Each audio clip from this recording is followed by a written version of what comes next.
An extraordinary meeting of the Fine Gael party has been held in Dublin to choose the replacement for the Taoiseach Leo Varadkar, who announced his decision this morning on the 20th of March 2024. The delegates came from all over and included councillors, senators, TDs, and all the great and the good of the Fine Gael party to try and set out what type of leader they want going forward. The resignation of the Taoiseach, I think, brings it to 13 members who've decided not to contest the next general election, and Leo himself has said that he's going back to be a doctor up there around Castleknock somewhere, and he's going to get the needle out fairly quick as soon as he gets settled into real life, and in you go, get plenty of jobs off him. So if the Irish Freedom Party and the National Party get into power, they'll build the National Children's Hospital and finish it completely, which he didn't do. And he might even get a job. He can take out his syringe, you see, and pull in the whatever stuff he has, whether it's vaccines or any other thing, and he can get all them lefties up there and give them a good quick of it like that and jab it in like that, and that'll fix them, right? That's where he's going. Now, at this ordinary general meeting, it was decided what kind of a replacement should there be, and the chairwoman, Councillor Mary McGurty, was appointed to chair it, and she had to set out the parameters and the conditions needed for the replacement to Mr. Varadkar. Now, ladies and gentlemen, I will call the meeting to order, and we have to now decide what type of replacement we want to Mr. Varadkar. And before we do that, we must hand it out to the great service he did to the Irish nation, and how he pushed the woke agenda and the LGBTQ, and he done all that kind of a thing. And well, we should be very, very proud of him. His name will go down in history.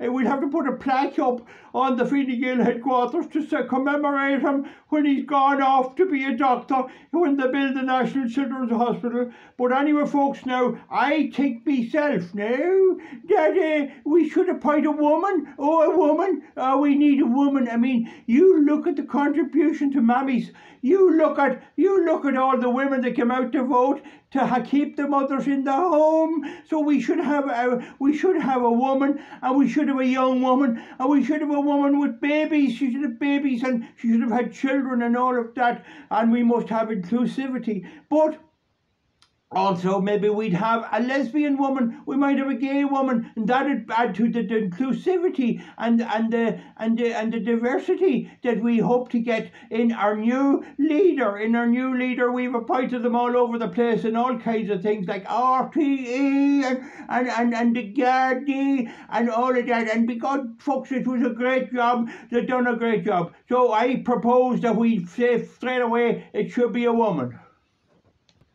Well, folks, Senator, after the presentation by the chairwoman, Senator Mahi Malafferty chipped in to give his tuppence halfpenny on the gender.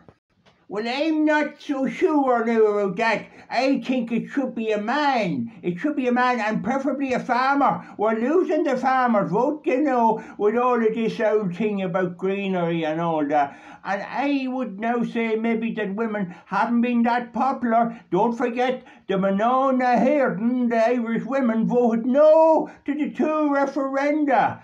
And so we may be better off maybe pick a man, you know, and I'd be thinking, you know, there's people that's in the front running, I mean, they're in the lead, and maybe we should do the simple thing and appoint the obvious successor. Now, I'd be looking down the south, maybe a lad down there, a kind of a Simon kind of a fella, or maybe something else like that. But anyway, if we want to go for a candidate, even we go for a man, we could get a lad that's gay, or he could be diverse. He could be black, he could be blue, he could be white, he could be anything. He could be a Muslim, he could be a Jew man, He could be anything, and maybe that's what we want to see to be a big push in this party. I used to be all for the Irish, but then I got indoctrinated at a few Fine Gael teaching sessions. I got fixed up. I was told where I was wrong, and we'll have to go for diversity. We'll have to go for diversity. I'm Councillor Mullah Abdullah Abdullah Abdullah Ali Akbar, and I'm in this country now over 2 months, and I want to say I joined Fine Gael the minute I came in. I was told to join Fine Gael.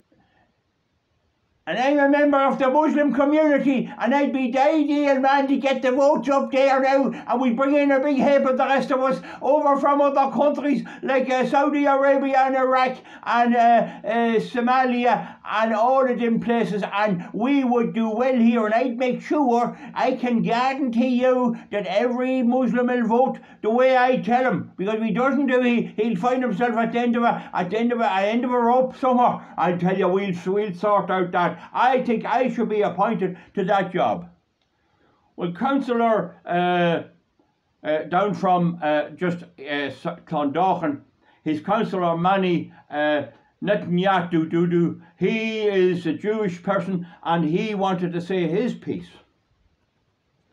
Well, folks, I'm a member of a very long established Jewish family in Dublin. We are involved in the banking and everything else, and I'm a member of Fine Gael since I was nearly knee-high to a grasshopper. I'm 25 years a member of Fine Gael, and surely as a Jewish person and a member of the Jewish community, and with all the great things we're doing in the world, there's no reason why I couldn't be considered as being the leader of the party, and then eventually being the Taoiseach, because I'm as diverse as you get. You have to have someone representing the Jewish vote, and if I get elected to the top job in Fine Gael, I can guarantee you I'll get all the Jewish vote, and we'll have it at the synagogue, and we'll get do very well in the next election.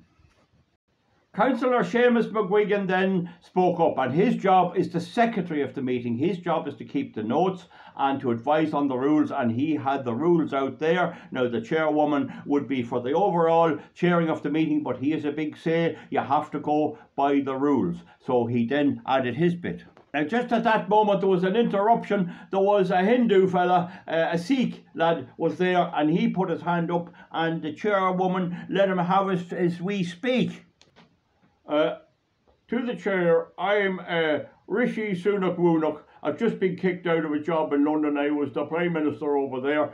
I'm from the Punjab, and I believe that my appointment to this job would bring me experience to the benefit of the Irish people, particularly the ordinary Irish people, and we bring peace and tranquility to Ireland. I'm a full Hindu fella. I know all about diversity, and I should be the one for the job. With that, the secretary of the meeting piped up.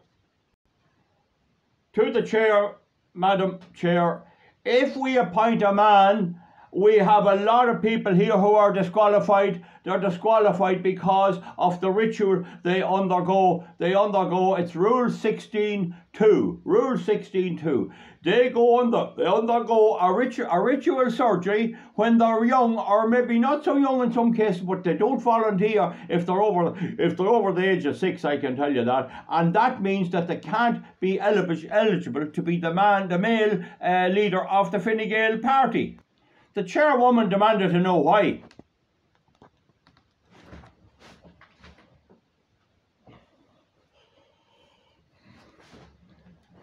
I'd like to ask the secretary on what grounds does he think that people who are Muslim, Hindu, and Jewish should be debarred from being members of the Fine Gael top branch, that being the leader of the party? Why shouldn't some of the people we've heard here, or others, Muslims, Jews, Hindus, and any of them crowd, why can't they be leaders of the party if they're women? But if they're men, they can't be leaders of the party. How can that be? How can that be the case?